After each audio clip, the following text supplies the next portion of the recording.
Here's your forecast at weareiowa.com. I'm Chris Kubal. The National Balloon Classic should get those flights in.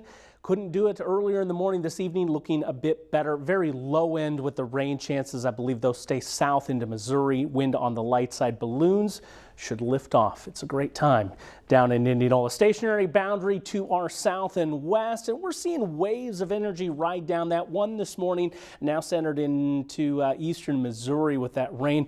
Another little wave going to come out of the Rocky Mountains. This one bringing thunderstorms into Nebraska.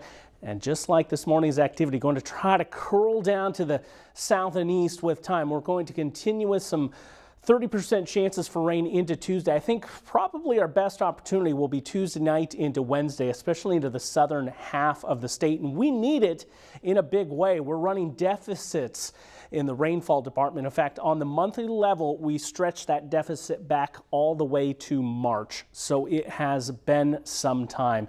In your headlines, we're riding right along that edge of the stationary boundary, meaning we're just barely being clipped by that rain.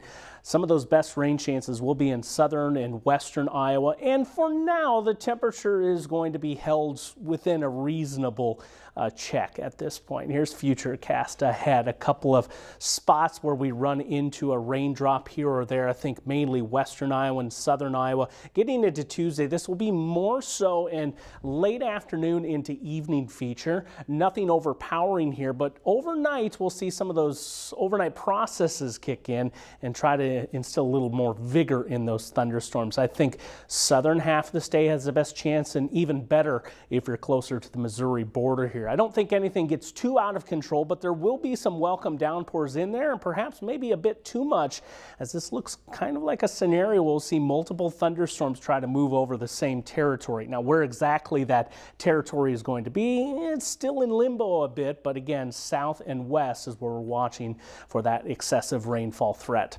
67 degrees for tonight with that overnight low, and then 85 for tomorrow. We'll get a chance to warm up. I think the clouds thicken through the day. Scattered chances for rain coming in late, mainly late afternoon and beyond. Temperatures getting up into the 80s. Warmest north again, where I think you avoid the clouds for the most significant portion of the day, and a little bit cooler in southern Iowa. Humidity is slowly rising, and you're going to notice it for the rest of the week, but with temperatures really failing to jump up in a huge way, it's not going to be quite as significant as last week. More opportunities for rain Friday, Saturday, and into Sunday morning. A little bit more uncertainty as to exactly when we'll see that best rain chance in that stretch, but at least one of those days will feature some rain. Temperatures cooling down a bit actually for next week, and kickoff to the Iowa State Fair is in view. Nothing too extreme at this point. Those temps confined to the 80s for now.